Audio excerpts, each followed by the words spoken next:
Hi guys, it's Dave here from Metal Roos. Today I'm joined by Frederik Åkesson from Opeth. How you going, mate?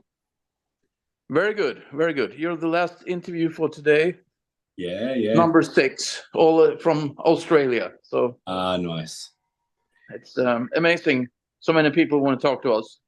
Yeah, that's good, hey? That's good. All right, so we're here to chat about the new album, The Last Will and Testament. So it's a concept album set in post-World War II, World War One era, sorry. So to start, can you tell us a bit more about the story behind the album and how that kind of influenced the songwriting and direction and stuff like that? Well, the idea about doing concept album was there from the get-go, but the story kind of morphed along side by side by the writing the actual music, I think, and it kind of altered a bit and morphed along the road of the writing process. Yeah. But the general idea was there from the beginning, and it was kind of inspiring for everyone. Even though as a musician you kind of focus on the music mainly, but are you still with me? Yeah, yeah, Seems yeah. like yeah. Yeah. So it was a cool idea, and it also serves a purpose of because it is about a patriarch's last will and testament. Yeah. Therefore, the songs are called paragraphs 1 to 7, and Yeah. it's about he's dead when the first track starts, Okay, but yeah. he's speaking from his grave a little bit, and Yeah. it's not just a testament where his children gets to know what they're gonna inherit. It also has a lot of secrets and things that will affect them that they're not aware about. Okay, yeah. Which makes the concepts more interesting, of course. And there's also was a good vehicle of also bringing back the growling vocals Yeah, and have yeah.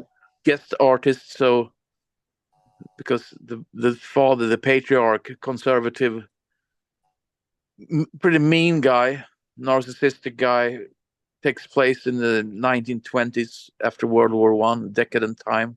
Yep. People were celebrating and stuff, and the growls is one of his voices. Michael's clean vocals is one of his voices. Ian Anderson being on the album doing Yep. narrations is also one of his voices. So, and also even Joey Tempest being on one track is one of his voices as well. So it kind of goes hand in hand, which worked out nicely, I think.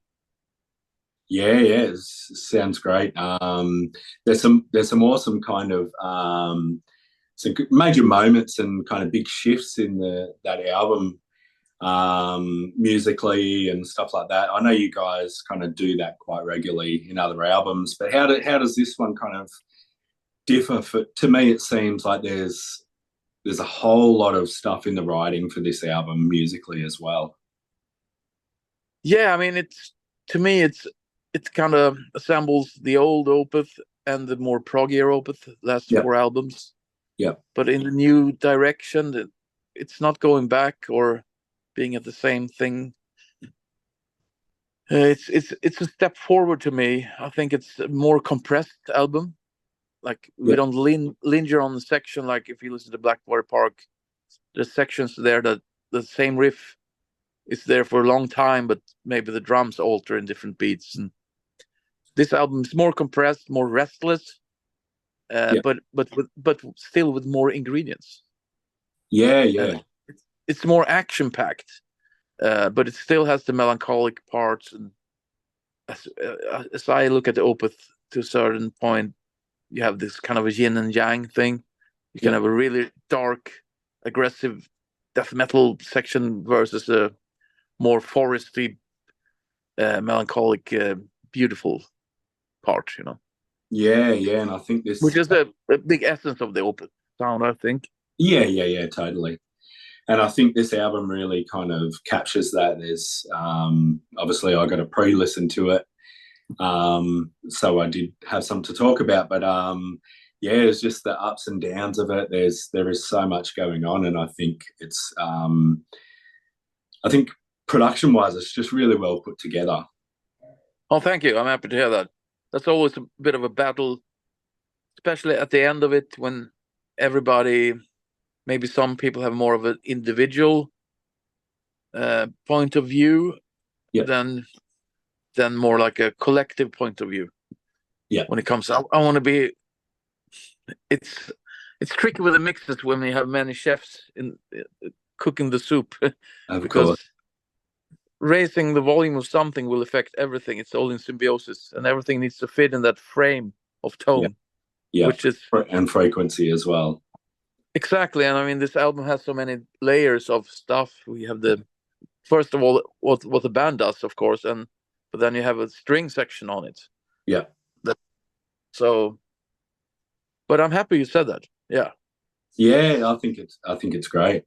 So going over to like gear that you used for the album, we'll talk album stuff and then live and what the difference is. But album wise, what did you kind of use for this? And obviously, it's fairly involved guitar wise. Yeah, I mean, Michael kind of depends on me to look after the guitar gear stuff. That's kind of my department. Yeah, Which I spend a lot of time with. yeah, But well, we didn't bring. I mean, last time we went to Rockfield, or the first time. This is the third time we went there. This was also the first time we went to the Quadrangle studio, where yeah. Rush did the Farewell to Kings and Hemispheres and all the early classic Queen albums, and the last one with the Heaven and Hell with Ronnie Dio was done there. Yep.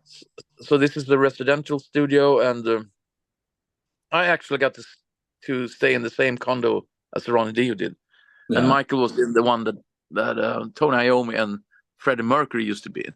yeah, So it was kind of spooky at night, like, oh bloody hell, Ronnie Dio was actually in this bed, looking up at this ceiling. Anyhow, yeah. get back to your question. Sorry for drifting away. No, that's all right. That's all good. But yeah, we brought I brought a Plexi Marshall from 72, 50 watts. I bought from Jan Norum. Yeah, And for the main rhythms, I used a Strat from 70 with a four screws in the back of the neck, yeah, which is more stable. yeah, And with the DiMarzio FS2 in it, which is slightly more beefier, but we wanted a more single coil, sparkly kind of guitar tone for the heavy rhythms. okay. Which kind of benefited us in a way. And Michael was using a Telecaster. Oh, right. Yeah. Which is not very metal. No. It sounds good. So if Yeah. it's not broken, why fix it? Yeah. But but that seemed to work really well. They sound aggressive, the guitar tone. Now I'm talking about the foundation, the rhythms, like the riffs. Yeah. So much stuff going on, and as we talked about before in the frame of the sound, and these kind of tones kind of made it cut through better. Yeah. So yeah, so that served a good purpose instead of using like a wall of overdubbed humbucker type of. It brings out a bit more nerve, a bit more roughness in a way with the single coil kind of approach. Yeah, totally. But still, of course, I'm a metalhead and love metal, but I want the beefiness as well. But I still think you get that, but in a slightly different way. Anyhow, so we used for amps, we used the cabinets, amps and speakers. We used the cabinet, the old Marshall from the 60s that was there at Rockfield, like a lot of classic. Budgie probably used it in bands like that back in the day. And that one won the marathon. We brought another 3 cabinets, 4x12 cabinets. But this one just sounded... It's amazing the difference between cabinets. Maybe that's something people tend to forget, maybe. Yeah. It plays a big role in guitar tone, I think. And for the main rhythms, I have an old Friedman amp. Yep. That I think he sold it on his own. That I've been using a lot. Like I used it when I played. I see you have a Ghost shirt there. I put down the guitars on the Impera, and I use that for that as well. And the Pantomime, the cover EP. Okay, yeah. We had on the last Opeth as well. So that one played a big role for the rhythm tone. But for the lead tones, solos, I used the Plexi Marshall from 1972. Yeah. 50 watts. And with an old Boss OD1 yellow from 78 with a 14-pin chip. I believe that was the same setup as like Jakey Lee used on Bark at the Moon, for instance. It has something with a mid frequency that the solos will pop through differently. Okay. They will cut through. So that was but one thing we brought was we had brown box there. And Mike was like, "That's super nerdy. What do you? I mean, so this is like an attenuator. So I had this old some flyer. Okay. I had this old Marshall, and those were made for 220 volts that were in the sockets back in the 70s, and now we have 240.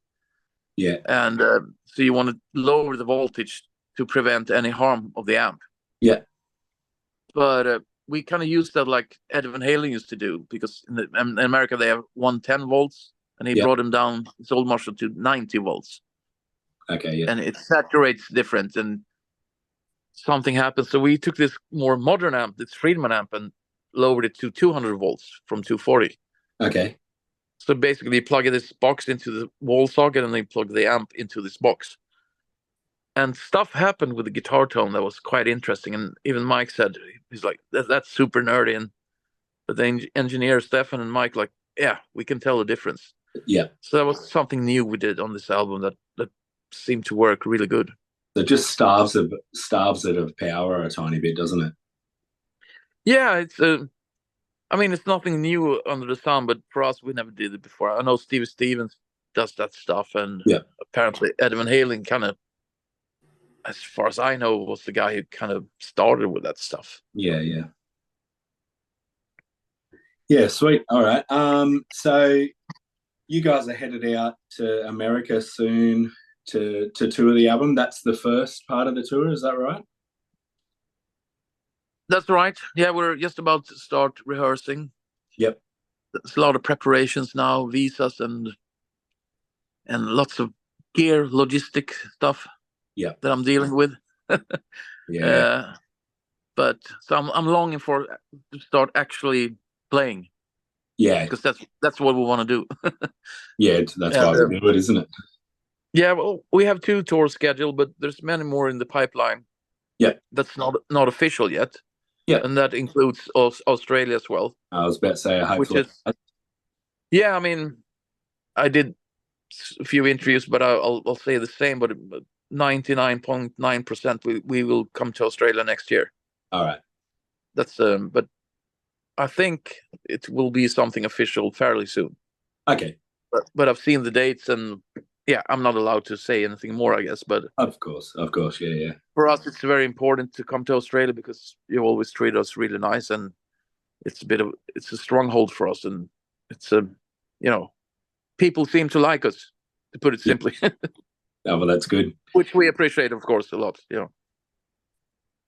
All right. Well, we might leave it there, but all the best with your first tour, and then I hope to see you in Australia next year.